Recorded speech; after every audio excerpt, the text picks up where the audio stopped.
Então aqui estamos hoje para tentar esclarecer eventuais dúvidas que tenham pairado ou permanecido depois que a gente fez todas as apresentações desse semestre.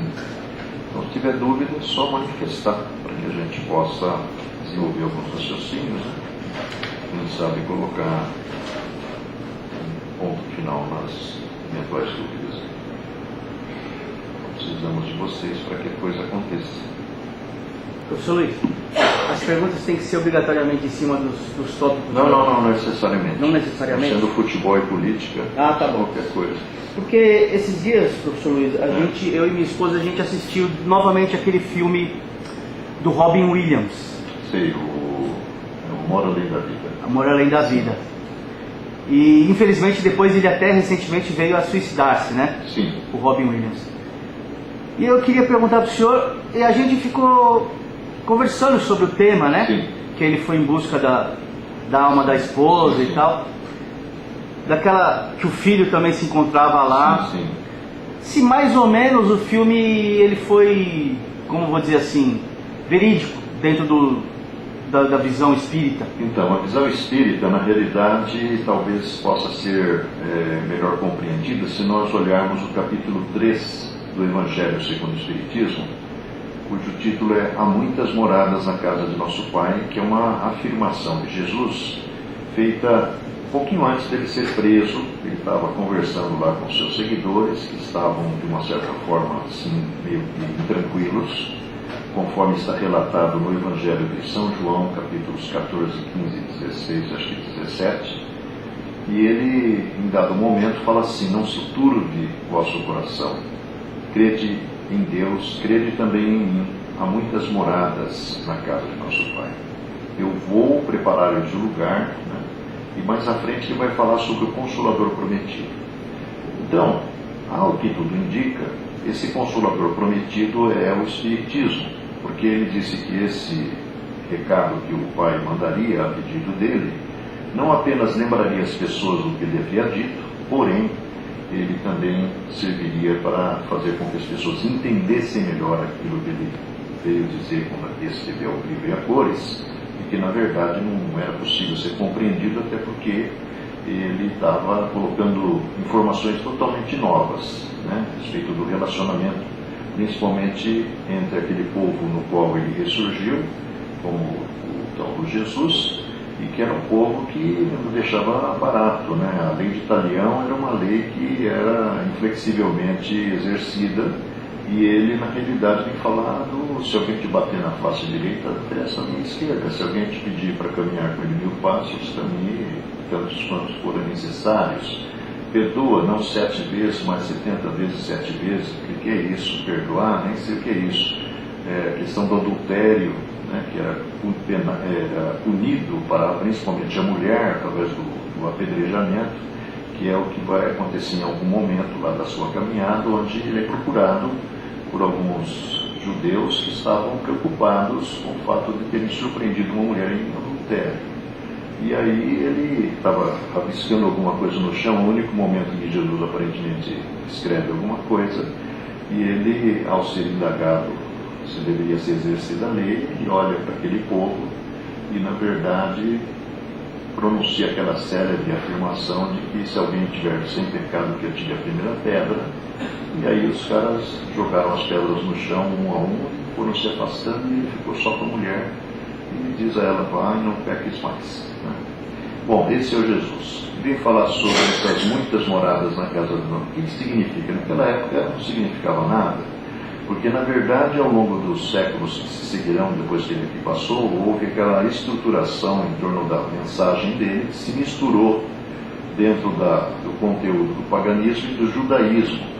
Hoje, estudando o assunto, a gente pode até entender, com a contribuição de Allan Kardec num dos números da Revista Espírita, sobre o qual nós falamos aqui dentro do conteúdo a respeito da concepção de Deus, que dentro do contexto humano, da espécie humana na Terra, a figura do judaísmo, que foi de uma certa forma desenvolvido a partir da presença do Moisés, que tira o povo hebreu da terra da servidão para a terra da promissão, na verdade a finalidade maior, 35 séculos atrás daquele líder espiritual chamado Moisés, era começar a desenvolver entre a espécie humana a ideia de um único Deus. Porque havia muitos deuses. Segundo está escrito ali num comentário que está na revista Espírita, qualquer efeito especial que você produzisse já te qualificava como um Deus. Você ganhava lá. Isso mais tarde, quando organiza-se a estrutura que vai ser conhecida como Igreja Católica Apostólica Romana, católico quer dizer universal, na realidade essa era a pretensão. Mas esse conjunto de ideias não conseguiu passar do mundo ocidental para o mundo oriental, por talvez medo. Se você assiste, por exemplo, a minissérie Marco Polo, você vai ver que o Kublai Khan, lá, que é o descendente de Gengis Khan, que era um tirano, que era um grande líder político, ele queria conhecer a mensagem do Cristo, mas os padres que foram até lá simplesmente recuaram e no fim acabou sobrando para o Marco Polo, que era um jovem, e que foi de uma certa forma negociado pelo pai, porque ele tinha revelado assim um tirocínio muito grande em algum momento, embora não pudesse falar, mas no documentário, no trabalho, a gente vê que o Marco Polo tinha uma capacidade de argumentação que impressiona muito o Kublai Khan. E ele vai ficar muito tempo lá como refém, e na verdade, posteriormente ele retorna para o mundo ocidental e traz um monte de contribuições que aprendeu lá com os mongóis. Bom, de qualquer forma, vamos voltar ao ponto de partida. Jesus fala nas muitas moradas. Hoje a gente sabe que com o advento da astronáutica, que é de 1957, é muito recente, não fez nem 100 anos ainda, na verdade nós fomos para fora da Terra. E há 400 anos atrás, 500 anos atrás, um padre polonês chamado Nicolau Copérnico havia desafiado o estabelecido que vinha lá do Egito Antigo, da Alexandria, de Ptolomeu, e dizia que na verdade a Terra era o centro do cosmos. Na verdade o Copérnico fez ousadamente a afirmação que não, a Terra era apenas parte de um sistema. Ele foi obrigado a negar isso porque contrariava o estabelecido pelos dogmas da Igreja. Posteriormente, 100 anos depois, um italiano chamado Galileu Galilei constrói um telescópio e vai descobrir que a Terra realmente era parte de um outro sistema. E agora nós fomos a milhões de anos-luz e os nossos recursos ópticos, tipo o telescópio Hubble, foi lançado em 1990, 1993 efetivamente começou a funcionar, porque tinha uma peça lá que, uma coisa assim, extremamente sensível, que estava com convexidade imperfeita.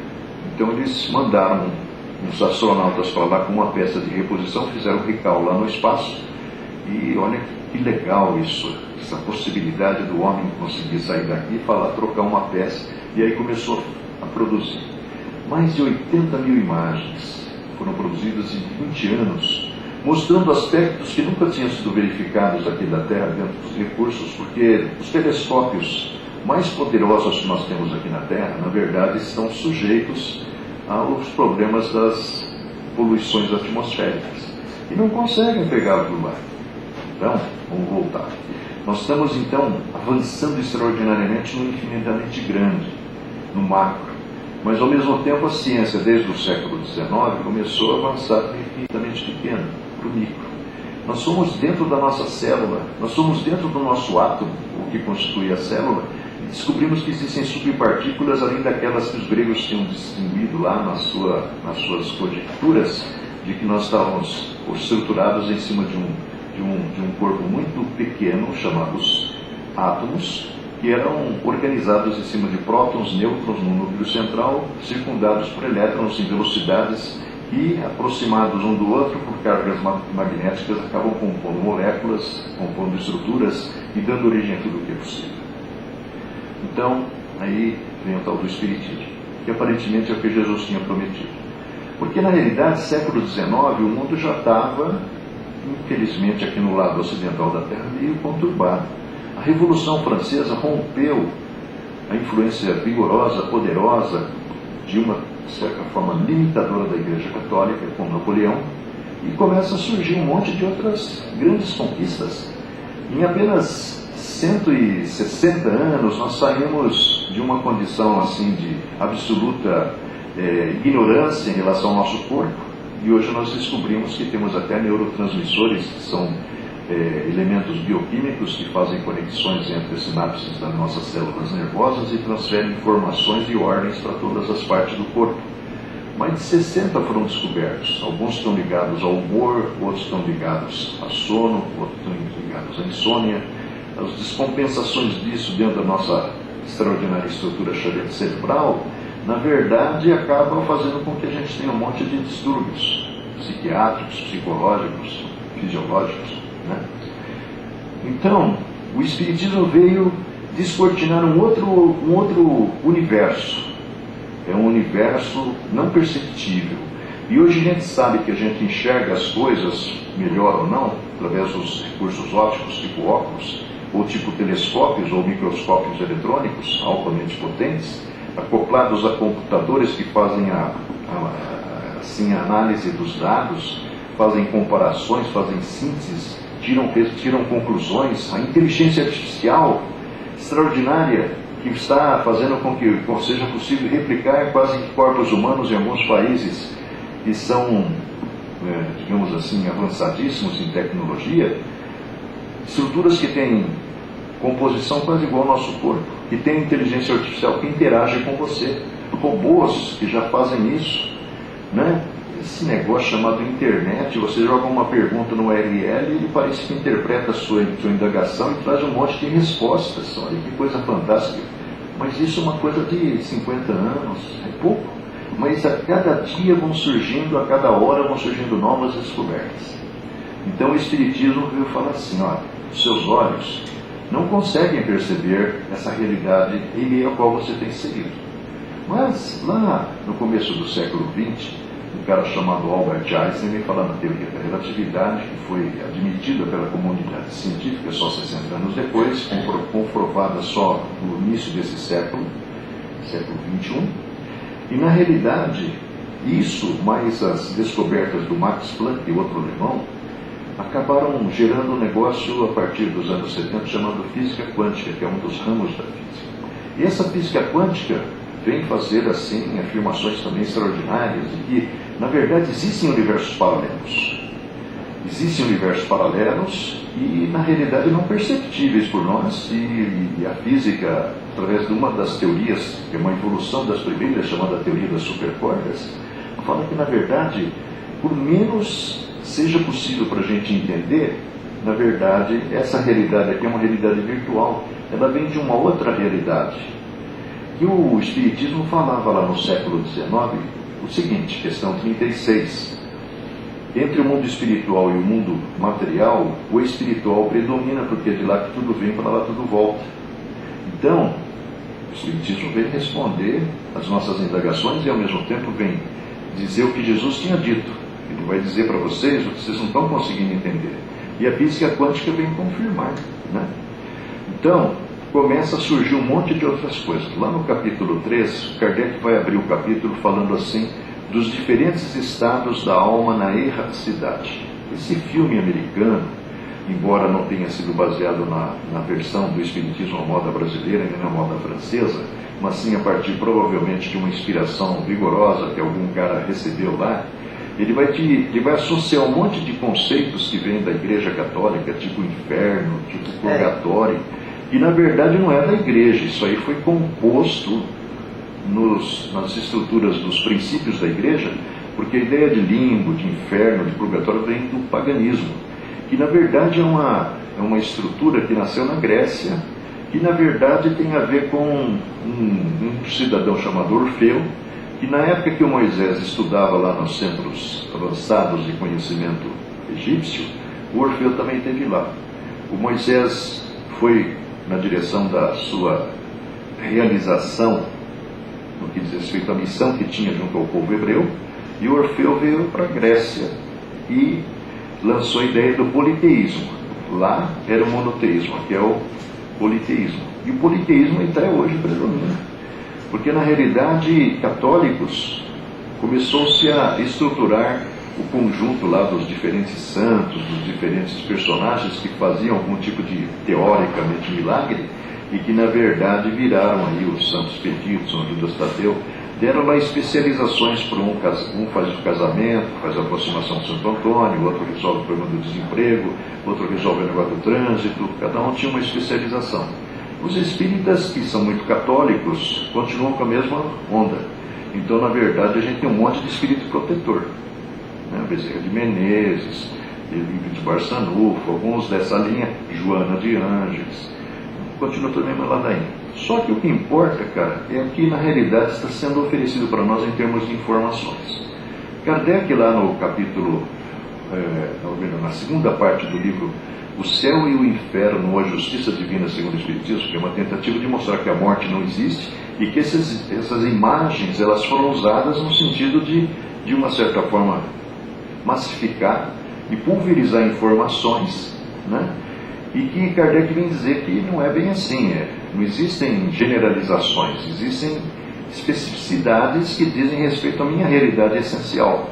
Eu sou um ser imortal, pré-existente, sobrevivente, e quanto mais vou caminhando na direção do progresso e da minha iluminação interior, mais eu vou tendo uma percepção abrangente das coisas, não é? Então a ciência vem vindo na paralela, falando dos universos que seriam realidades comprováveis matematicamente, não tem instrumental, é a física quântica, e o Espiritismo vem mostrando, olha, existem N realidades que aglutinam muitas vezes espíritos que estão vibrando numa mesma faixa de sentimentos e pensamentos, comprometidos com alguns feitos de suas experiências aqui nessa dimensão.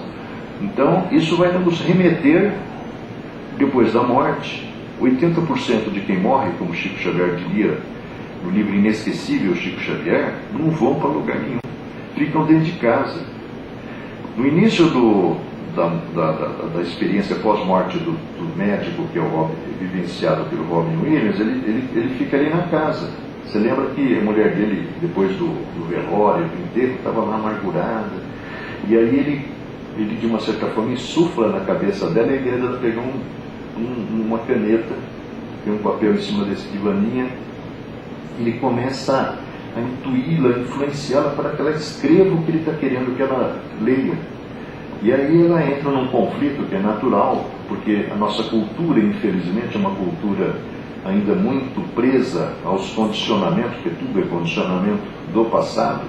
Então ela escreve até um determinado momento, assim como se estivesse quase que psicografando uma mensagem do cara com muita dificuldade, e de repente o racional toma conta e ela abandona o lápis e esquece. Aí é quando o filho do cara que está lá disfarçado leva ele para a realidade compatível com sua própria condição espiritual.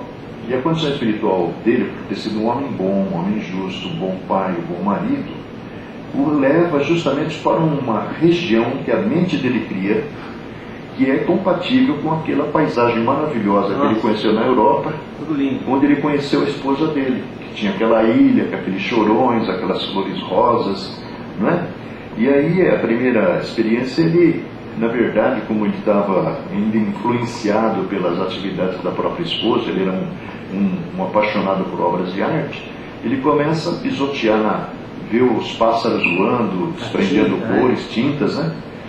Até que, por fim, ele acaba se instalando lá naquela região onde ele fica, sendo sempre visitado por aquele personagem que mais lá na frente, quando ele vai, levado pelo seu ex-professor, travestido na condição de um andrajoso mendigo, ele vai ser levado justamente para tentar socorrer a esposa, até o ponto ali ele não sabia o que ele ia fazer. Ele foi buscado pelo filho para que se encontrasse com aquele professor, que ele vai identificar assim por algum episódio que estava registrado na memória dele, e aí o cara vai levar ele por vários níveis espirituais, até o ponto em que ele chega naquilo que alguns espíritos chamam de vale dos suicidas, onde existem milhares de cabecinhas assim aparecendo na superfície, e ele vai caminhando com muita dificuldade para não pisar na cabeça de ninguém. Às vezes ele identifica o pai dele, tem a impressão que é o pai dele, e vai caminhando mais, de repente ele identifica lá a esposa. Quando ele vê a esposa, ele entra em sintonia mental com ela e se sente precipitando num abismo, onde ele cai, o professor vai junto, e aí ele é instado pelo professor a entrar naquela casa, que é na verdade uma réplica da casa dele, que está dentro da cabeça dele, só que ela está totalmente devastada. E aí ele entra ali, aranhas, bichos peçonhentos, todos os móveis desfigurados, e vê a esposa dele lá meio acabrunhada num determinado canto. E aí ele vai tentar conversar com ela. Como ele é suicida, o espiritismo kardecista nos fala o seguinte: quando você busca a autodestruição, dependendo do instrumento, do meio através do qual você faz isso, você acaba provocando lesões graves no seu corpo físico, que se implicam no seu corpo espiritual. Se é a ingestão de uma substância corrosiva, formicida com guaraná, você vai queimando tudo aqui. Dependendo da quantidade, na realidade você vai atingir áreas vitais, tipo o fígado, e você vai renascer na próxima existência. Primeiro você vai chegar no plano espiritual com as sequelas do que você fez no seu corpo físico, está gravado ali. Porque o corpo espiritual, na verdade, é uma réplica, ou melhor, o seu corpo físico é uma réplica do corpo espiritual. Então você vai, muitas vezes, passar por tratamentos especializados no plano espiritual. E quando você voltar, para que você recupere a harmonia que você destruiu com a substância destrutiva que você ingeriu, você provavelmente vai... As áreas mais atingidas e mais primeiramente atingidas são as mais lesionadas. Então você pode voltar com câncer de laringe, câncer de esôfago, você pode voltar com câncer de estômago. Aí você vê a criança lá na GRAAC e fala: meu Deus, onde está Deus com tanto indivíduo aí fazendo tanta coisa errada? Por que essa criança tão linda está com esse problema? Às vezes esse processo vai se manifestar exatamente no ponto em que você tinha que complementar a sua passagem aqui na Terra, porque há uma previsão. Capítulo Fatalidade do Livro dos Espíritos diz que a única fatalidade da vida é o instante da morte. Ele já está previsto. Mas você pode antecipar via suicídio. E você pode antecipar também, de uma certa forma, através do quê? Através da sua vida, de uma certa forma, insensata. Você é um cara que come muitas substâncias que vão destruindo elementos fundamentais para o funcionamento do seu corpo. Você pode comer comida gordurosa demais, você está impregnando as células do seu corpo com, na realidade, gordura que vai entupir aquilo tudo ali, vai provocar um infarto em determinado momento ou uma complicação cardiológica. Você pode beber demais e, além da conta, não é mais social, vai virando uma dependência. Você vai destruindo o seu aparelho digestivo. Você pode fumar demais. Você fuma para tentar adquirir autoconfiança, segurança nas suas atividades, mas na verdade o que você está fazendo é provocando uma reação no seu cérebro que vai exigir mais oxigênio e você vai se sentir mais tranquilo diante dos episódios, às vezes tensos e traumatizantes da sua vida. Só que nada disso fica sem a correspondente consequência que pode te atingir aqui, porque, na verdade, as dependências que você desenvolve aqui, elas não se apagam quando o seu corpo vai para a transformação natural, da incineração ou da decomposição. Na verdade, segue em frente o espírito com as sequelas daquilo. Se você é um fumante ignorante, muito provavelmente você vai ficar ligado àquelas pessoas que têm os mesmos hábitos aqui, ligados às vezes à sua família. E você vai se transformar naquilo que o espiritismo chama de um espírito obsessor. E você, na realidade, o que vai fazer é fazer com que, muitas vezes, esse cara fume mais, esse cara se drogue mais, esse cara beba mais, esse cara coma mais. Ele está num processo obsessivo, porque o que acontece no nosso mundo, na nossa época, é que lá uns 150 anos atrás, havia nos países do primeiro mundo, e numa velocidade muito mais lenta, uma transformação nos países do terceiro mundo, como o Brasil, havia uma vinculação com as atividades religiosas. A sua ida a qualquer instituição ou estabelecimento de ordem religiosa, com regularidade, com frequência, faz com que aconteça o quê? Você esteja numa atmosfera impregnada de energias positivas. E essas energias positivas, na verdade, fazem com que aconteça o quê? na verdade, você esteja assim, parcialmente sintonizado com influências positivas. Então, o fato de você assistir uma missa, assistir um procedimento religioso qualquer, está se sintonizando em alguns momentos com essas influências boas. Isso representa, do ponto de vista mental, espiritual, a imunidade que seu corpo precisa quando você come vitamina C para proteger-se contra os resfriados, outras coisas do tipo, né? Então, a visão apresentada lá pelo autor do livro, que deu origem ao filme, ela não está totalmente desprovida nesse sentido em realidade. Ele só faz uma fusão de um monte de conceitos, até porque lá nos Estados Unidos a influência do catolicismo e do protestantismo é muito grande, e do judaísmo também em menor proporção. Então, a pregação da igreja do céu e do inferno, do purgatório, do paraíso, de uma certa forma, nas gerações mais antigas está muito presente. Só que os Estados Unidos virou lá um mosaico extraordinário de influências derivadas da igreja anglicana, os quakers, todos as diferentes ramificações mais muitas vezes assim ortodoxas, implacáveis, intransigentes. A pessoa não pode cortar cabelo, não pode usar desodorante, não pode fazer isso, não fazer aquilo, como os filmes nos mostram, né? Grande parte da população americana, olha, eles dizem que é o país assim mais avançado da Terra. Grande parte da evolução americana, ela rejeita a ideia do evolucionismo de Darwin.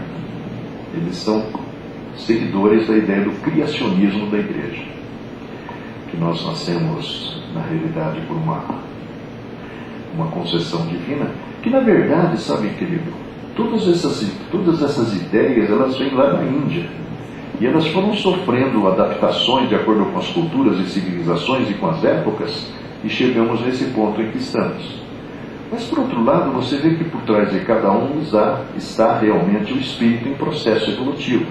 Todas essas correntes divergentes, conflitantes, elas representam como que degraus que o ser, que está em processo de aperfeiçoamento, como a criança que saiu lá da pré-escola, veio para o curso intermediário e vai para o curso superior, repete o mesmo trajeto. Então o espírito é assim. Ele começou simples e ignorante, não sabia nada, era realmente totalmente desconhecedor de tudo, mas a necessidade da sobrevivência, das vindas aqui através dos processos reencarnatórios, vai fazendo com que vá se desenvolvendo a inteligência, porque eu tenho que encontrar um meio de eliminar meu adversário, eu tenho que encontrar um meio de me proteger da agressividade daquele bicho, eu tenho que aprender um jeito de me esconder do leão, das feras desse mundo, e destruí-los, descobrir armas de destruição, não é? Essa busca vai desenvolver um negócio chamado conhecimento. O conhecimento baseado na experiência. Então a inteligência levou a experiência que levou ao conhecimento. Esse conhecimento vai levar a um negócio chamado consciência. Esse negócio chamado consciência vai dilatando, como o livro dos Espíritos nos diz, um negócio chamado livre-arbítrio. Então você vai tendo cada vez mais condição de exercer a sua vontade sobre o meio em que você está. Esse processo, ele se dá nessa dimensão, em maior intensidade. Porque aqui você está misturado com vários grupos humanos, com tendências diferentes. E na verdade, no plano espiritual, você está ligado pela lei da afinidade. É como realmente ser corintiano. Se eu se juntasse com corintiano, palmeirense com palmeirense, São Paulino com São Paulino. Lá é afinidade. Aqui não. Aqui você tem a torcida dos outros times, tem os partidos políticos que você não gosta, as ideias divergentes das suas. Então aqui você tem mais possibilidade de evoluir, porque você está sendo constantemente testado, desafiado para fazer as coisas acontecerem. Então, o Robin Williams, ele vai encontrar o filho dele que não reconhece, que está metamorfoseado. Ele vai encontrar depois a filha que também está metamorfoseada. Ela, na verdade, estava numa outra realidade, num outro estado da erraticidade, onde ela tudo lembrava a infância, a adolescência, móveis, não sei o quê, e ela se apresenta como oriental, porque ela tinha muita admiração pelo pai, e um dia o pai, numa viagem aérea que vão fazer, fez um elogio a uma servidora do avião, uma moça lá, né, uma comissária de bordo, japonesa. Ele fez um elogio àquela moça e aquela menina gravou aquilo na cabeça. Então, ela se fixou naquilo de tal forma que no plano espiritual, como o nosso corpo espiritual obedece ao comando da nossa mente, e a nossa mente obedece ao comando da nossa consciência, nós nos apresentamos do jeito que a gente quer. Então, a gente tem milhares de depoimentos de criaturas que veem os seus antepassados com a mesma roupa que usavam. Primeiro, para fazer aqueles que estão vendo eles transmitir a informação, e nós temos a certeza que é ela mesma, é minha avó. Essa era a roupa preferida dela. Não quer dizer que lá no plano espiritual a carência, a custeio seja muito difícil, né? Quer dizer que a mente dela, para se mostrar real, se faz apresentar velhinha, se faz apresentar do jeito que ela impressionou-nos profundamente. Então, por fim, ele vai lá na moça, na mulher. E a mulher, na verdade, está sofrendo os efeitos daquilo que ela causou para si mesma, porque ela provavelmente deve ter destruído a vida, porque ela já não tinha suportado a ideia de ter perdido os 2 filhos, que ela se sentia culpada. Não existe isso de culpa. O acidente que surge na nossa vida é a execução de sentenças que nós lavramos contra nós mesmos. Então, na realidade, a gente vê que nós vamos morrer naquele acidente, nós vamos morrer cedo, né? Ela levou muito tempo para se recuperar. Quando ela se recupera, estabelece-se o dia D, que é o dia deles comemorarem a volta dela à vida, e todos os meses eles vão jantar juntos. Até que um dia ela fala: olha, hoje não vai dar, porque tem uma exposição aqui amanhã, estou comprometida aqui, o cara vai sozinho, um acidente lá no túnel, ele resolve sair médico, que é para ver se podia fazer alguma coisa, um maluco lá atrás vem. Não aconteceu por acaso. Ele tinha que morrer daquele jeito, porque provavelmente trazia do passado comprometimentos. Quando Jesus fala assim, olha, é ceitil por ceitil, ponto por ponto, é ceitil por ceitil que você paga suas dívidas para com Deus.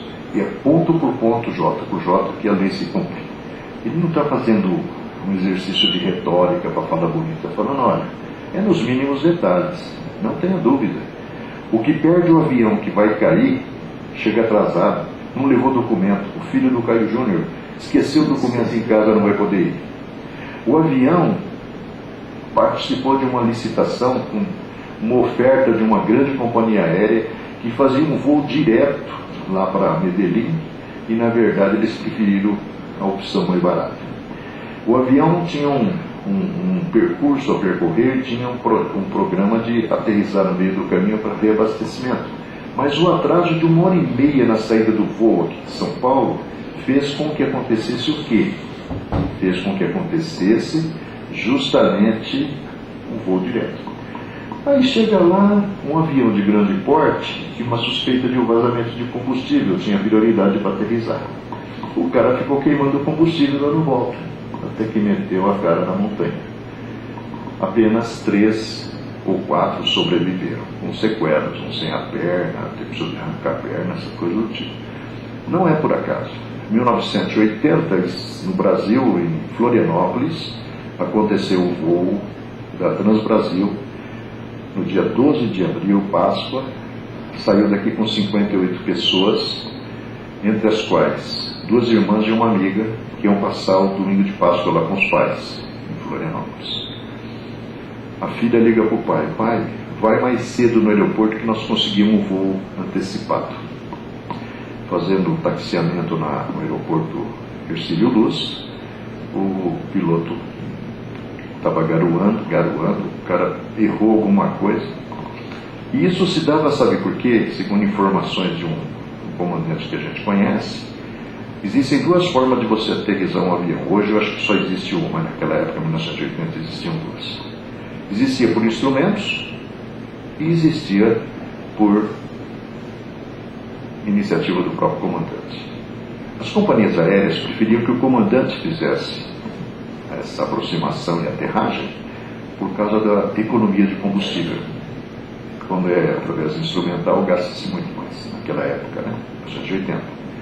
Tanto é que o voo em 1982 caiu lá em Fortaleza com 150 e poucas pessoas, morreu todo mundo, não sobrou nada nem para enterrar, fizeram uma cova coletiva. Detalhe que o Chico Xavier desconhecia, mas 2 anos depois, a mãe de uma das passageiras, da Rosana Maratempo Laulada, 18 anos, recém-casada, saiu daqui de São Paulo. No domingo fez taxiamento no Rio, fez uma aterragem no Rio para pegar mais gente e seguiu em direção a Fortaleza. 20 minutos antes do avião aterrissar, o comandante avisa: estamos iniciando os procedimentos de aterragem, apertem os cintos, apagam-se as luzes, uma explosão monumental, joga todo mundo para frente, os bancos se desprendem, malas caem e ela se sente projetar-se no ar e acorda no chão, do lado uma maca, alguns enfermeiros, todo mundo sendo recolhido no meio da mata selva. Na realidade, ali não sobrou ninguém. Lá, 2 anos antes, em Florianópolis, sobraram 3 pessoas, morreu 55, sobreviveram 3. Essas coisas, elas não são meros acidentes da aeronáutica, porque há pessoas que perdem o voo, há pessoas que sonham dias antes com um acidente, familiares que sonham. Por que sonham? Bom, sonham, às vezes são familiares, para que estejam preparados diante da grande tragédia que vem pela frente, da grande perda. Sonham, primeiro, também para mostrar que por trás de tudo existe um outro comando, além do que as nossas autoridades imaginam. Tanto uma quanto outra, desse avião de Fortaleza, 2 que não se conheciam dentro da aeronave, manifestam-se pelo Chico Xavier.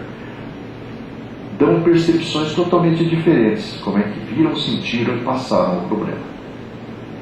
E a menina lá de Florianópolis, Jane Furtado Coeric, na verdade, conta várias coisas, uma das quais ele não sentiu dor nenhuma. Por que não sentiu dor nenhuma? Bom, a primeira reação do nosso corpo quando a gente sofre um susto muito grande é uma descarga absurda de adrenalina que funciona como um anestésico, às vezes é tão grande que se apaga. E ela vai apagar para acordar no hospital do plano espiritual. Porque, como dito através de Chico Xavier, em mais de uma mensagem, os acontecimentos imprevisíveis na Terra estão marcados para acontecer no plano espiritual. Quando lá o Livro dos Espíritos fala que a única fatalidade da vida é o instante da morte, está falando sério. Lá eles sabem, dia tal, o Luiz Armando vai voltar. Avisa os familiares daqui para ver se alguém quer ir lá receber. Deve ser exatamente assim. Então, a gente não tem que ter dúvidas. A visão do nosso amigo aí, do cara que escreveu o livro, que deu origem ao filme, é uma visão certamente sob a influência daqueles conceitos facilmente assimiláveis pelo povo lá do hemisfério norte, que eles são muito diferentes da gente, como o povo oriental também não é.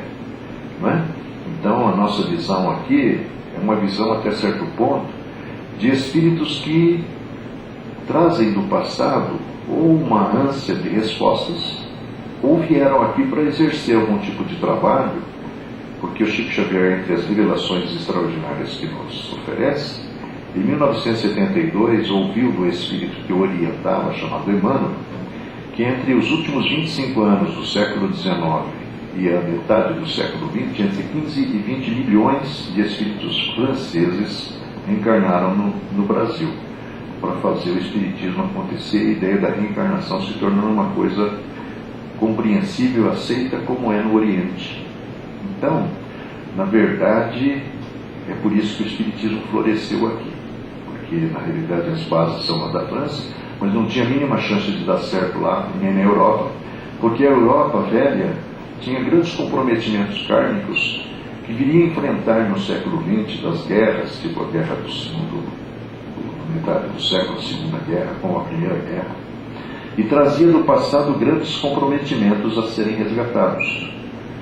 Então veio esse grupo de espíritos transferidos para cá, tanto é que a influência do francês no nosso povo é muito grande.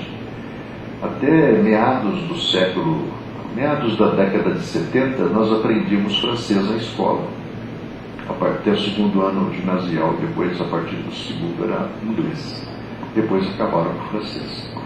Até porque talvez aquela influência que era necessária para que nós tivéssemos, de uma certa forma, reminiscências ou lembranças do passado, tanto é que muitos personagens da política nacional dos anos 50, dos anos 40, dos 30, são revolucionários reencarnados, revolucionários franceses. E acabaram, evidentemente, deixando as suas marcas, né? Infelizmente nem sempre tão positivas, né? Tanto é que nós estamos sofrendo agora as influências dessa infelizmente, contribuição negativa desse povo. Porque a natureza não dá saltos, você é o que é. A Revolução Francesa, por exemplo, nasceu em torno de ideais absolutamente positivos, como a Revolução Russa. Só que quando o homem ascende ao poder, ele adapta a sua própria ambição, né? E aí vira o que virou a Revolução Russa, que precisou de quase um século para que Gorbachev ela viesse lá e quebrasse aquela influência do Marx, Lenin e outros, Stalin, né?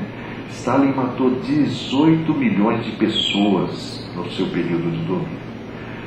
Diz a história que toda noite antes de dormir ele assinava 6 mil execuções.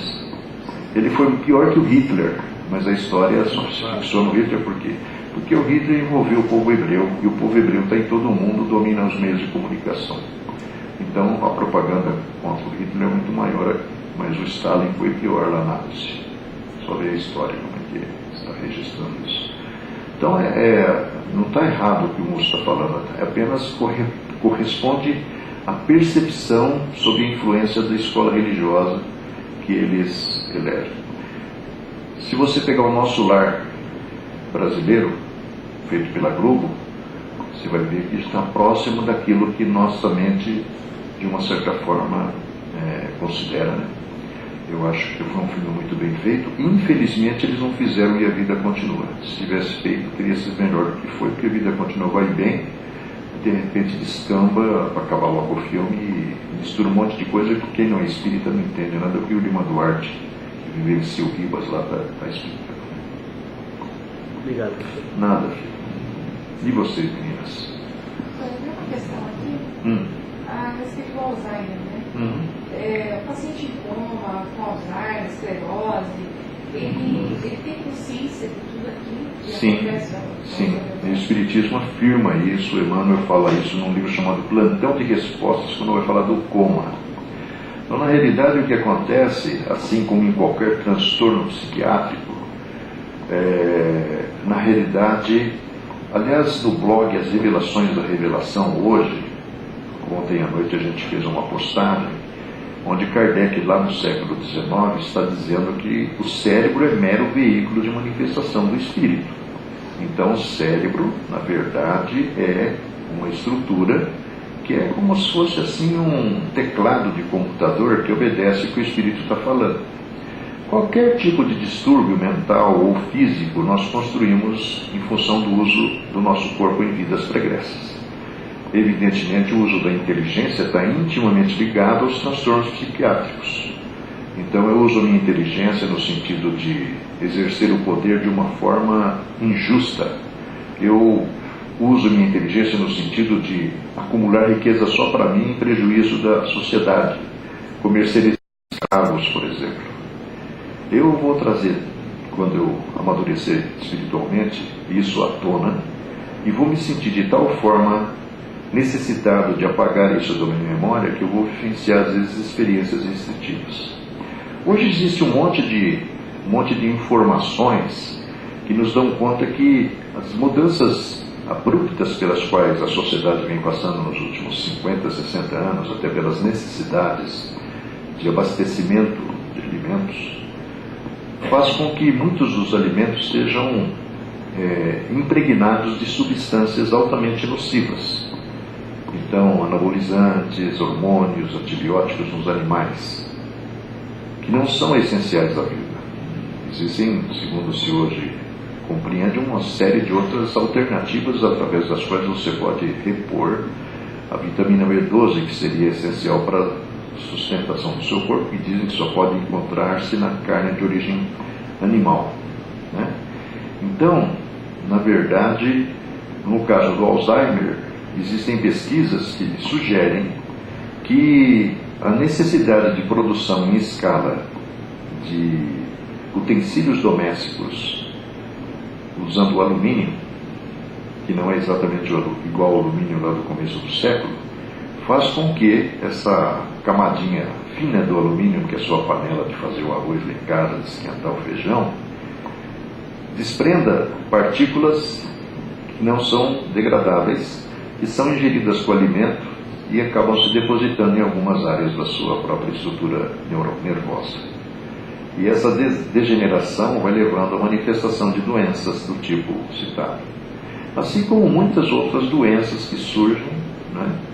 Existe na Netflix, eu não tenho contato com fazer propaganda deles, mas existe um documentário feito nos Estados Unidos, se você, não me lembro o nome dele agora, mas é um documentário que tem um hamburgão assim na imagem que está disponibilizada lá no mostruário deles.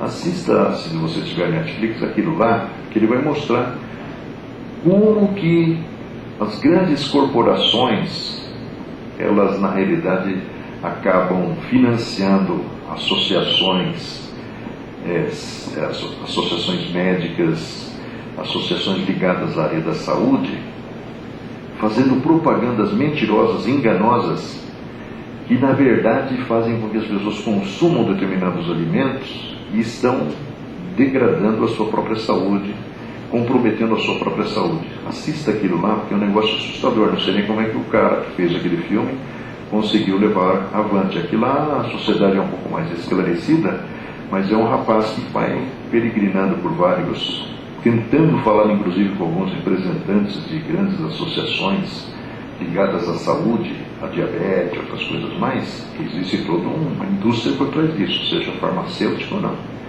E na verdade muitas doenças são super valorizadas e na realidade o que acontece é que não é bem daquele jeito que eles falam.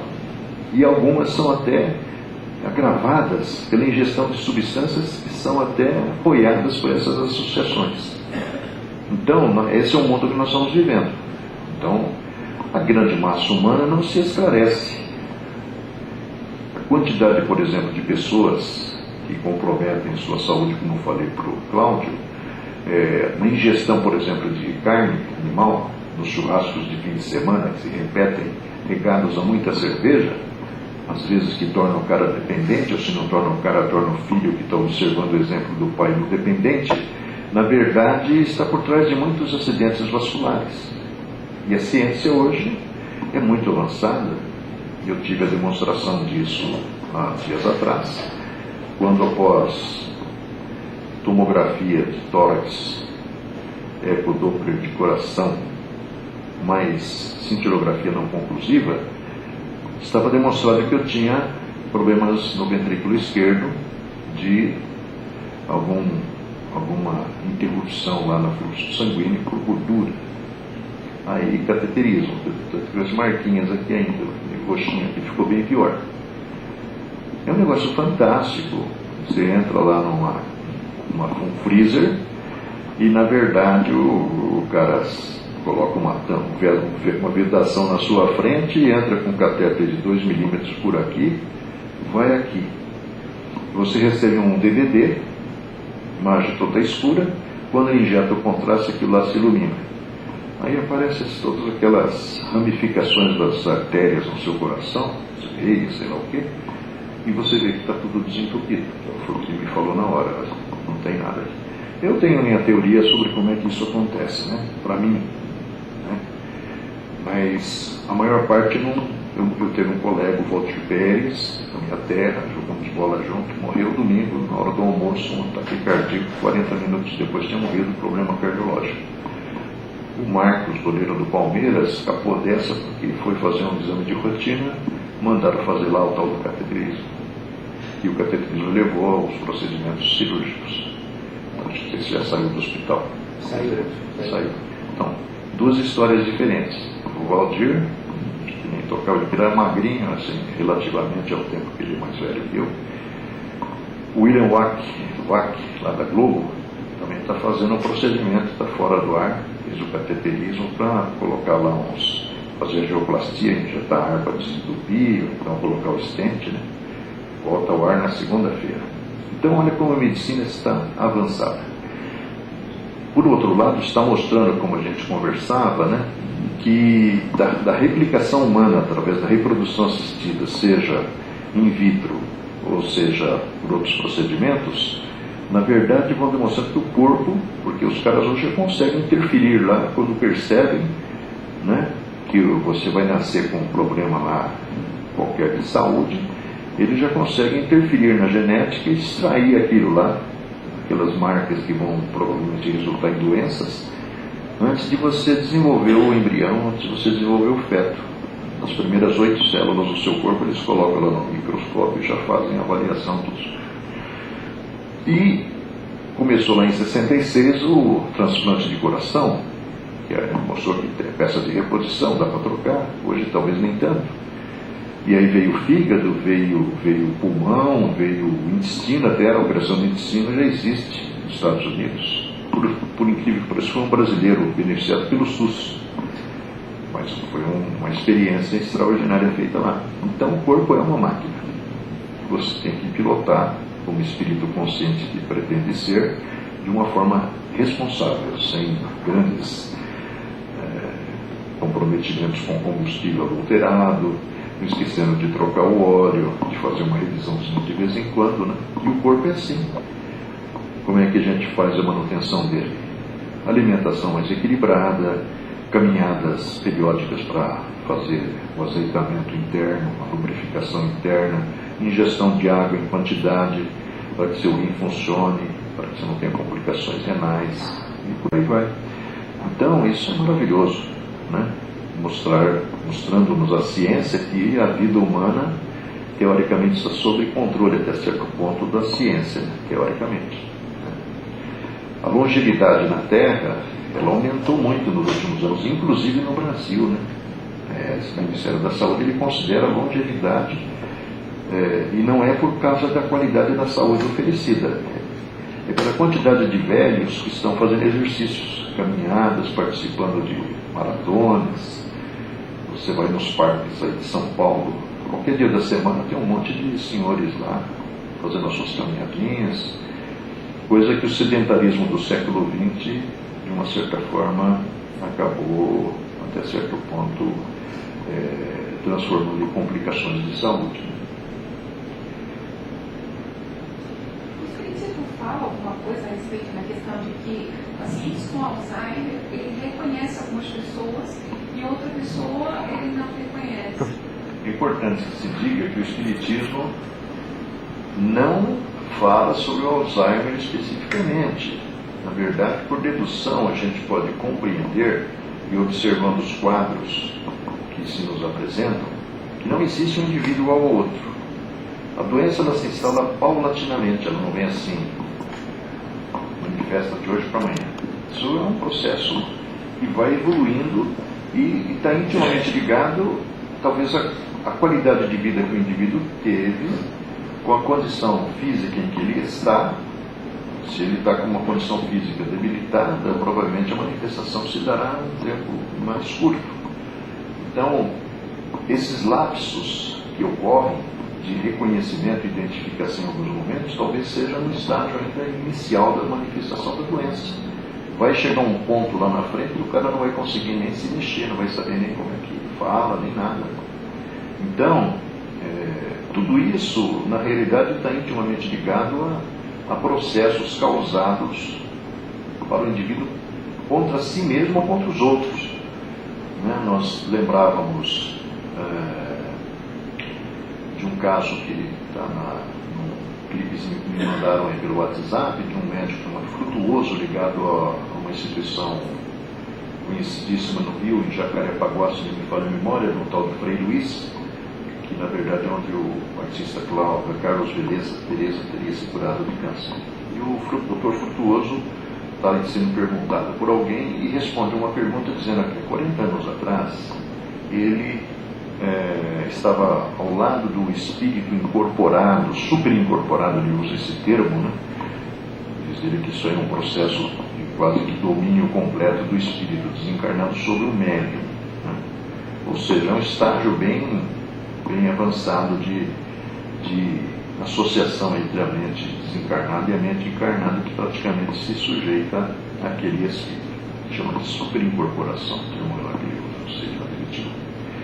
E aí ele vai falar que avistou, entrando no recinto do atendimento, uma moça de 33 anos, se me falha a memória, empurrada numa cadeira de rodas por uma mãe, e a moça totalmente deformada nos membros superiores e inferiores. Aí ele ouviu a entidade espiritual falar assim: olha aí, falou o nome do rapaz, do médico lá, 40 anos atrás, olha aí o que nós fazíamos quando ligados à Inquisição. Diz ele que o grupo lá do Frei Luiz é um grupo que nasceu justamente nesses centros de tortura e abuso de poder e autoridade da Inquisição ibero-americana, né? E aí o que acontece é que ele fala assim: lá atrás a gente exorbitava, e essa moça era uma das auxiliares naqueles processos que nos leva até a evoluir o raciocínio. Aqueles que nos chegam para atendimento ou qualquer tipo de auxílio, muitas vezes são personagens que vêm ao encontro daquilo que talvez nós não nos ajudamos a entender no passado com os conhecimentos de que dispunhamos. Então, essas pessoas que apinham aí as instituições à procura de curas, invariavelmente são personagens ligados àqueles grupos que estão empenhados em tentar minimizar o sofrimento alheio. Hoje em São Paulo tem muitos grupos que se multiplicam cada vez mais no uso do magnetismo mesmeriano, né? Eu acho que parte disso por conta da resistência da própria medicina em considerar que, como Kardec dizia, a mediunidade e os fenômenos produzidos por ela no campo da saúde não vieram aqui para substituir a medicina, mas sim mostrar para aqueles que estão envolvidos com essas práticas que existe algo que eles não estão enxergando ou não querem enxergar. Então esses procedimentos se multiplicam, principalmente aqui em São Paulo a gente tem visto muito, peregrinando aí pelos centros, tem muitos trabalhos seríssimos, altamente positivos, que tratam de depressão a quadros assim de doenças degenerativas com muito sucesso. Então, aí o Furtuoso lá, o médico, que é um médico, ele foi pesquisar. Aí ele descobriu que, na verdade, alguns procedimentos lá da Inquisição esticavam membros superiores e inferiores através da roda, esticando o nego assim até o cara abrir a boca e confessar o crime que ele não tinha cometido. Que, na verdade, a gente viu que nossos procedimentos de tortura evoluíram bastante, né? Porque a gente diz, nós evoluímos tanto em 20 séculos que nós saímos da flecha e do tacape e da gorduna para a arma química. Não é uma evolução fantástica, é uma evolução fantástica, mas infelizmente do ponto de vista espiritual altamente comprometedora, porque esses que se envolvem nesses procedimentos, destruindo a vida de crianças, de pessoas inocentes que estão às vezes desatentas lá nas vilas em que moram, no Vietnã, na Síria, no Oriente Médio, esses caras vão ter que responder por cada uma das vidas que destruíram. Às vezes vem na forma de médicos, às vezes vem na forma de médiums, que gratuitamente vão socorrer milhares de pessoas sob a influência de espíritos, infelizmente nem sempre bem-sucedidos, porque o que acontece é que se eu faço uma coisa assim que as pessoas reconhecem como sendo de valor, a tendência é eu me achar o bambambam, assim, a última bolacha do pacote, e muitas vezes tripudiar em cima do outro. Então quando você vê o cara fazendo isso, você pode ter certeza que os espíritos amigos já foram embora. O cara está falando sozinho sob a influência, como aconteceu com Edson Queiroz, como aconteceu com Rubens Faria, eram médiuns extraordinários, capazes de pegar um coquetel de querosene com um benzina, não sei o que, e injetar na pessoa, coisa que você sabe que mata qualquer um. E apesar da ingestão, que tem filmagens que mostram que o cara estava espetando a agulha ali no corpo do cara e injetando, o cara não morreu por causa disso. Então, tudo isso é porque nos bastidores tem a ação da espiritualidade elevada. Mas se você bobear, eles se largam falando sozinho e vem os caras que vão ajudar você a matar os outros. Vê que o João de Deus, ele não é médium espírita, ele é médium. Médium não pode ser qualquer coisa. Aí na região de Ribeirão Preto tinha o padre Donizete. Tem pilhas e pilhas de muletas lá que o padre Donizete colecionou com aquelas pessoas que entraram deficientes e saíram andando, como Jesus fazia. Aqui na região da Vale do Ribeira, Vale do Paraíba, também tem lá o Frei Galvão, né? Que fazia milagres, né? É médium, não é nada de excepcional. É, como a gente falou lá, qualquer efeito especial que você produz se torna um santo. Mas na verdade é um médium comum, né? Como Aligó, que fazia coisas assim pelas descrições que sobraram, os filmes que sobraram, incríveis, meter um canivete que encaixou o globo ocular em fração de segundos, raspar com o canivete assim a catarata e colocar tudo no lugar e você sair enxergando. Ou processos cancerígenos cirurgiados ali no chão, no meio de um monte de gente olhando, operação de útero, tirando tumores cancerígenos dentro da mulher, que chegou carregada e saiu andando, ainda deu uns socos na barriga dela para ver se ela sentia dor, e nada foi sentido. Testemunhado por centenas de pessoas, entre os quais médicos e pessoas assim de alta credibilidade. Então, não é possível que ela seja apenas uma miragem produzida por efeitos óticos. Houve um fenômeno. Então, a medicina tem que, em algum momento, concordar. E, graças a Deus, as gerações que estão chegando já não se submetem mais àqueles conceitos ultrapassados. Tem muita gente pensando para frente. Evidentemente, uma mudança não é de hoje para amanhã. Para que nós alcancemos o inconsciente coletivo, às vezes é necessário um século, né? Então vai levar tempo. Até o final desse século, provavelmente, muitas coisas vão mudar. Como está mudando, né? A gente vê, por exemplo, lá no Hemisfério Norte, na Europa e Estados Unidos, pesquisas no campo da regressão de memória estão mostrando que os pacientes postados diante de psiquiatras que não são espíritas ou terapeutas, na verdade, revelam coisas que justificam fobias e determinados problemas sociais enfrentados aqui, familiares, justificam por conta das lembranças do passado. Então, na verdade, a medicina convencional desdenha, vira a cara e não querem saber. Se como nós colocamos lá no simpósio, ao menos a título de hipótese, vamos ver se não é, vamos pesquisar em vez de simplesmente fazer aí, de uma certa forma, desdém dessas coisas todas. Quando uma parte dos caras que fazem reprodução assistida dizem que no zigoto já tem vida, quando o cara que fez 5 mil abortos durante 3 anos, 75 mil dentro da clínica dele, quando viu o ultrassom, chegou à conclusão que naquele troço que ele arrancava do ventre das mulheres e colocava em bandejas onde só tinham pezinhos, onde só tinham outras partes, nos abortos que faziam 300 por dia na clínica de Nova York que ele tinha, e ele viu que tinha vida e virou diametralmente no sentido de grande divulgador do aborto, passou a lutar contra, porque ele estava matando os seres humanos. Então ele faz aquele documentário em 85, O Grito Silencioso, é uma coisa horrorosa para quem tem um pouco de estômago, né?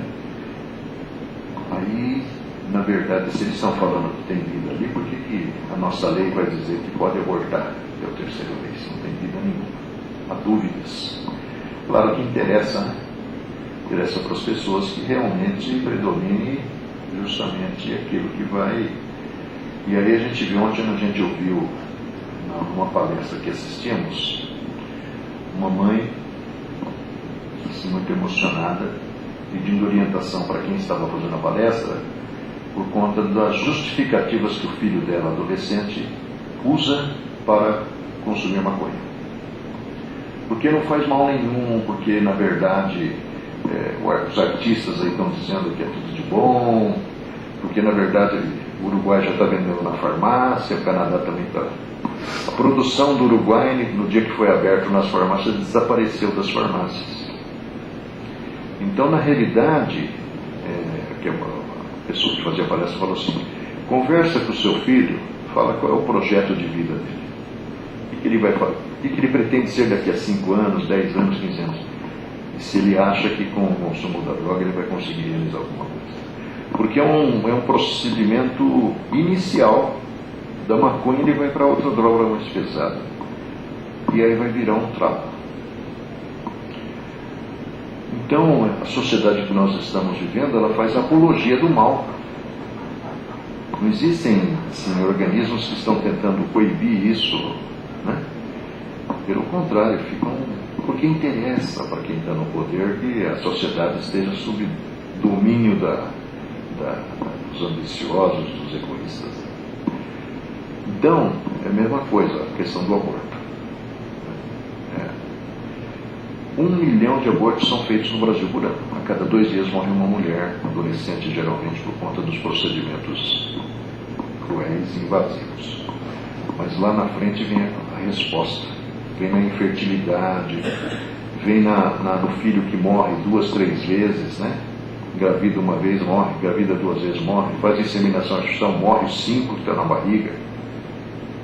Cada um é um aborto cometido. E nós estamos, de uma certa forma, reorganizando as estruturas danificadas lá atrás, principalmente a mulher, que é a que mais responsabilidade tem, porque está dentro do corpo dela. E a decisão final é dela, não é verdade? Então, com relação ao procedimento citado aí no início, a questão citada, né, do mal de Alzheimer, que reconhece uns, não reconhece outros, são lapsos. E quanto mais a doença vai progredir, maior vai ser a ausência do indivíduo, fisicamente. Porque o que está funcionando, o que está acontecendo aqui é uma peça que começa a dar sinais de defeito. É a bomba de gasolina lá do carro, que na verdade, pelo uso continuado, está talvez exigindo uma substituição daquela peça e começa de repente o carro com ignição eletrônica a falhar e você às vezes vai se surpreender que de repente transborda a gasolina ali daquela bombinha que está abaixo do banco traseiro do seu carro, dependendo do veículo. Mas ele começou assim, dar sinais de defeito progressivamente. Né? De repente o nosso cérebro é a mesma coisa. Ele vai evoluindo, chega um ponto que desligou.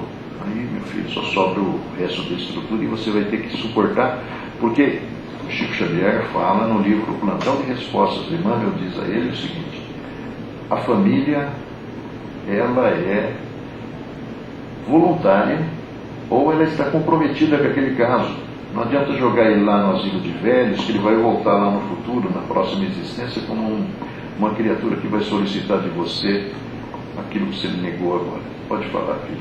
Porque o meu cunhado, né, ele tá, só que quando ele está assim, ele não aceita, ele não quer tomar os remédios. Então ele chega lá na nossa casa, lá na minha casa mesmo, ele vai mais na casa da minha cunhada, lá na minha. E ele chega lá, a gente está triste com os remédios, porque ele se treme muito, né? E, mas você vê sozinho? Não, está dirigindo. Que é um risco grande para os outros e para ele, né? E às vezes eu fico assim, meu Deus, como vocês veem, você vem de lá e vem para cá sozinho. Vem, mas eu também, eu tô fazendo isso. Vai chegar uma hora que ele vai provocar um acidente contra ele e contra os outros. Existe um livro que eu estou estudando, muito interessante, que foi produzido lá no Espírito Santo, em Vitória, sob a coordenação de um professor universitário chamado Lamartine Palhano, já desencarnou, já morreu. Mas ele deixou algumas obras muito importantes na história do próprio Espiritismo. Ele foi um dos caras que resgatou a biografia do Carlos Mirabelli, ele foi um dos caras que resgatou as histórias e a vida Peixotinho, que era um médium de efeitos físicos, e ele montou um grupo de pesquisas lá na cidade de Vitória, que unia o atendimento espiritual ao atendimento médico. Então, o cara recebe diagnóstico de depressão, o cara recebe diagnóstico de psicose maníaco-depressiva, o cara recebe diagnóstico de esquizofrenia, entra na fila e há um número limitado de atendimentos, e assim foram feitos vários atendimentos, feito a dar uma avaliação estatística dos diferentes tipos de sintomas em cada um dos casos. 30 casos de cada tipo compuseram um livro chamado Laudos Espíritas da Loucura. Olha, é um livro revelador demais. Então, às vezes, a negação para o esquizofrênico, para o depressivo, para o portador de TOC, da psicose maníaco-depressiva, na verdade, ninguém vai dizer que é louco. Você vai no sanatório para doenças mentais, louco é você. Eu sou Napoleão. Louco é você, eu sou Jesus. Não é verdade? Então, uma coisa que a gente observa ali, estudando os casos, muito interessantes, porque você vai vendo situações próximas daquilo que você contempla na sua vida pessoal. Pessoas portadoras de doenças do tipo. Então, às vezes, o cara que está sob a influência de uma esquizofrenia, por exemplo, ele não quer tomar remédio.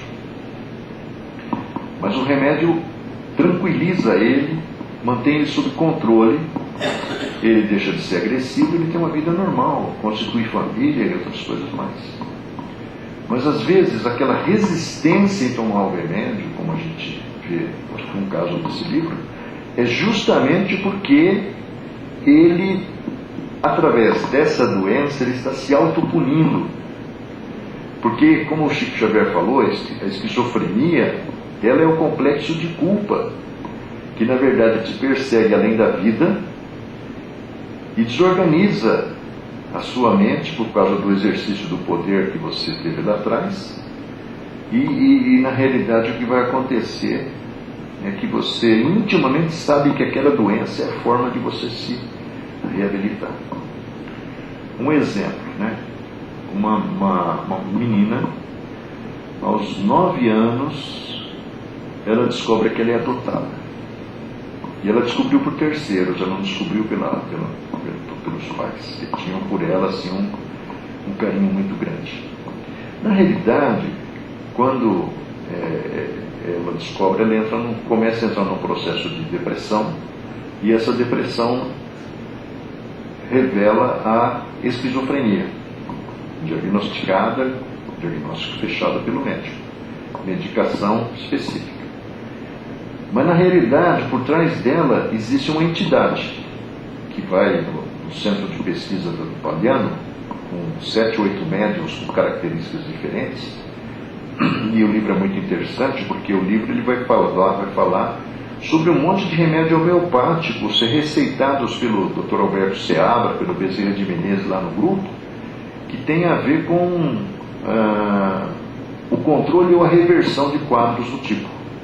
E ontem eu falei até lá, né, porque em todos os casos a espiritualidade sugere a realização no lar da prática do estudo do Evangelho, seja 5 minutos, porque às vezes o ambiente doméstico está infestado de entidades do passado que estão ali para destruir você. Então você faz o Evangelho no lar, é a luzinha que acende, que faz com que os amigos espirituais que estão trabalhando na tentativa de ajudar ou de reverter o quadro, tenham para se postar ali também. E muitas vezes neutralizar a influência, porque quando você vai no centro, você recebe atendimento ali, mas a sua casa nem sempre. A gente citou aqui ao longo dessas palestras o caso do Carlos Eduardo Frankenfeld, menino, filho de uma médica e de um engenheiro no Rio de Janeiro, espíritas, tinha mais 2 irmãos, 15 anos, ele vai dormir e morreu durante o sono. acordo morto. A mãe, evidentemente, era espírita, frequentava um centro grande lá na cidade de Niterói, um centro, por sinal, fundado pelo Dr. Bezerra enquanto estava vivo, chamado Grupo Espírita Regeneração. O pai também frequentava, mas a perda de um filho, seja em que idade for, é sempre um processo altamente traumatizante. Aí o que aconteceu foi que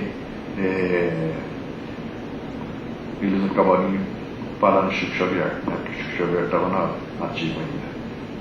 E lá o Carlos acaba se manifestando, contando o que aconteceu naquela madrugada. Porque, a exemplo do filho do Dr. Avi Buscati, que a gente já contou a história aqui também, que foi aluno dessa escola aqui, a filha do Dr. Davi também morreu dormindo, porque ele pingou um remédio para desentupir o nariz e teve um choque anafilático e pagou. Bom, tanto um quanto o outro traziam já o comprometimento cardíaco. Para estar se manifestando nessa faixa de idade, provavelmente alguém que deu um tiro no coração lá atrás. O suicida não escapa das consequências daquilo que ele fez para o seu corpo lá atrás, porque o corpo é um investimento da espiritualidade, é uma oportunidade, é um instrumento de trabalho. Você pode até deformá-lo, você pode fazer muita coisa, mas o estrago que você fizer vai ser caminho para a sua recuperação. Como o Dr. Frutuoso fala naquele comentário que eu citei há pouco, da menina lá que era auxiliar nos processos de tortura, toda aquela deformação nas articulações tem a ver com a doença lá que sugere a ação do passado, né? Síndrome de Larson, chama a doença, síndrome de Larson. Então são doenças articulares e que tem a ver com esse esticamento, que prendia a gente esticando, e arrancando tudo aquilo. Ou então suicídio, né? Quando se joga da altura, espatifa lá no chão, há uma desorganização da sua estrutura óssea, né? Articular. E aí o que acontece é que a menina descobriu que era órfã e tinha sido adotada pelo casal, entrou em depressão, veio a doença. Lá no centro de pesquisas, foram fazer uma prospecção espiritual no caso. Na verdade, essa menina, na vida anterior, tinha trabalhado, acho que, num estabelecimento de saúde, e por alguma razão, ela e os que são pais dela agora, adotivos, haviam ingerido uma substância venenosa no remédio do cara, e o cara morreu. Só que o cara descobriu que ele foi assassinado pela enfermeira lá, pelo pessoal. E agora ele não quer sair do pé da menina. E ele está ampliando os sintomas da esquizofrenia. Outro caso. Também é um caso parecido. É um menino que de repente descobre que ele também é adotivo. E ele descobriu, vindo atrás de porta lá, e o pior, descobriu que a mãe adotiva estava arrependida de ter adotado ele. E aí é uma coisa incrível que vai aparecer no tratamento espiritual. Bom, a casa da família está totalmente infestada de entidades do passado. Porque essa mãe de hoje, adotiva, ela tinha sido chefe de um bando de cangaceiros aí pelo Nordeste brasileiro. Esse menino que é o adotado foi liderado por ela lá atrás. E na realidade o que aconteceu foi que, tipo o Pablo Escobar assim, de repente descobre que você fez alguma coisa que você não gostou, você simplesmente dá um tiro na cabeça dele e mata ele. Como o Pablo Escobar fazia. O filme você vê lá na história do cara. E isso é muito comum, né? Hoje o UOL está falando que o PCC fez uma investigação sobre a vida de policiais ligados à Polícia Federal e já matou 3. Imagina o sufoco que esses caras e suas famílias devem estar passando, os outros que sobreviveram, né? Então eles descobriram, contrataram o nego aqui fora para executar os caras estavam envolvidos lá com as investigações ligadas ao PCC. Então o que acontece é o seguinte: o menino descobriu que ele era filho adotivo E um dia lá em Vitória, pegou um ônibus e viu assim de relance umas figuras com umas roupas diferentes, que na verdade ele teve uma visão de duas entidades ligadas ao mesmo bando, que estavam ali e sabiam que ele sabia que ele não era filho legítimo da mulher, que a mulher estava a fim de se livrar dele, coisa que os espíritos falaram lá no atendimento espiritual, falaram lá para o Lamartine: olha, na verdade ela não veio aqui atrás de socorro para o filho, ela veio aqui para tentar encontrar um jeito de se livrar dele. Aí os espíritos falam mais uma coisa incrível, falam assim: ela era lá líder do bando, tinha poder, mandava e desmandava, no sentido de se livrar daquelas cargas de memórias extremamente negativas. A espiritualidade embutiu ela aqui num corpo de mulher. Então, na verdade, ela, a essa altura da vida dela, ela está cansada de lavar panela, limpar a casa e lavar roupa. Ela não se conforma mais com essa vida e não se conforma com aquele menino que ela pediu para reencontrar aqui e adotar, para que ela pudesse se livrar um pouco da memória da... Quando ela dorme e sai do corpo, pelo processo natural que o Espiritismo afirma que é, simplesmente o psiquismo dela a faz assumir o comando do mesmo bando. Eles vão pelas regiões do plano espiritual fazer as suas maldades aí. É uma coisa interessante. E na verdade, aquele grupo que está na casa dela e que estava ligado a ela no passado, morre de medo dela, ou dele, porque quando ela volta à condição de espírito, ela volta a ser o mesmo bandido que era. Então isso nos faz refletir sobre como o processo evolutivo, individual e coletivo, é lento e complexo. A gente não entra aqui nesse corpo e simplesmente apaga tudo do passado. Muitas vezes a gente, por fixações ou por tendências que nós carregamos em nós pela nossa condição evolutiva, porque tudo vai ser superado, a destinação de todos nós é a iluminação, e a iluminação vai exigir que nós resgatemos todos os equívocos do passado, né? Do ponto de vista individual, do ponto de vista familiar e do ponto de vista social. Como diz a Claire de Plantier no livro Obras Póstumas, nós temos 3 níveis de relação: a relação de mim para comigo mesmo, que faz com que eu enfrente, mental ou fisicamente, os efeitos do que eu fiz lá atrás; a relação de mim para com a família, porque esses personagens que estão diante de mim, ou em meio aos quais eu estou misturado, não são desconhecidos, são velhos companheiros de viagem, disfarçados com apelidos diferentes, num tempo diferente, num país diferente, às vezes num grupo diferente. Mas é o que o Emmanuel fala naquele trabalho que nós mostramos aqui, A Família e Nós, é a família espiritual se filtrando na família consanguínea. E temos também o problema social que passa pelas dificuldades econômicas que nos perseguem desde pequeno, pelas frustrações profissionais. Eu gostaria de ser, sei lá, engenheiro e não consegui ser nada diferente de um mecânico. Eu gostaria de ser, sei lá, uma pessoa influente e virei um professorzinho de curso primário num rincão qualquer de um país como esse. Então essas restrições muitas vezes estão ajudando socialmente ao meu reequilíbrio, minha reharmonização, e estão filtrando as ilusões que eu construí dentro de mim, porque quando nós fizemos aquela sequência, simples e ignorante, desenvolve a inteligência através da experiência, que gera o conhecimento, que gera a consciência, que aumenta o livre-arbítrio. Chega um ponto que na verdade você percebe que aquela inteligência, ela na realidade é conduzida por um negócio chamado instinto, que quanto mais eu estudo, mais eu vou percebendo que ele se divide em 2 forças: uma força comandada pela emoção, sentimento, e uma força comandada pelo intelecto. E aí começa justamente uma luta do intelecto contra o impulso, que é o reflexo condicionado, que é o instinto, E aí o que vai acontecendo é que eu vou, de repente, começando a controlar-me. E esse autocontrole é resultado do autoconhecimento. E o autoconhecimento vai fazendo com que eu vá deixando de ser mais egoísta do que eu era. Eu achava que tudo me pertencia. Eu achava que eu era o mais inteligente, o mais esperto. E, na verdade, tudo é uma ilusão.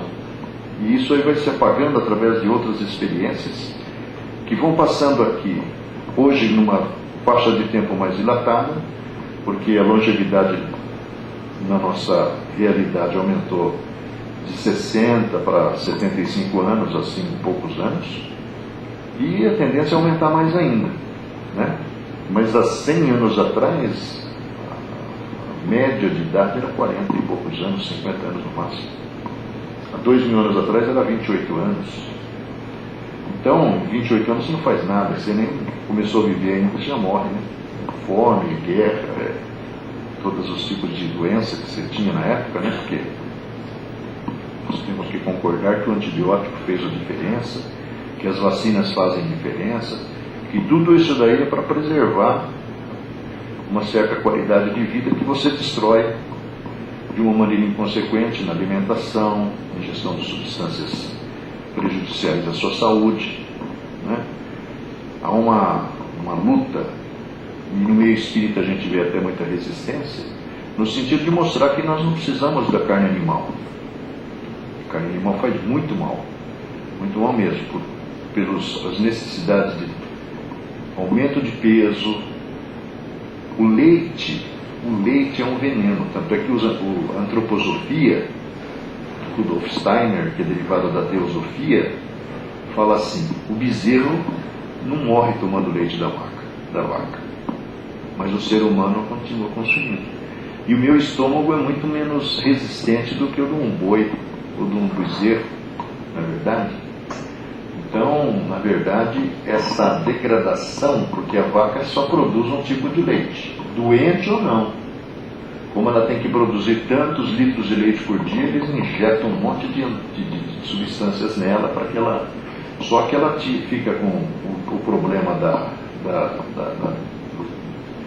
dos escapamentos do leite lá, com grandes doenças que não são nem respeitadas. Os caras injetam lá aquelas substâncias succionando o leite para dar tantos litros de leite por dia.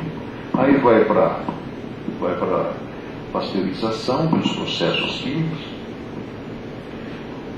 Antigamente existia o leite, aí inventaram o leite B e leite C. Aí hoje inventaram o leite desnatado, semidesnatado e desnatado. E se não vende lá, volta lá para o centro de produção, desembala, mete formol, mete ácido, soda cáustica, coloca de novo no mercado. Pô, meu estômago aguenta tudo isso. Então essa resistência à lactose que hoje tem um monte de gente com esse problema ali, certamente é por conta dessa quantidade enorme de substâncias, sem falar no sal. Você olha, dá uma olhadinha na composição do leite ali na caixinha, você vai ver a quantidade de porcaria que está introduzida ali. Só que nós não precisamos disso, mas a indústria precisa, o poder econômico precisa, né? Então é isso. O que mais? Que horas são? 10? Mais nada? Se não tiver mais nada, vamos embora.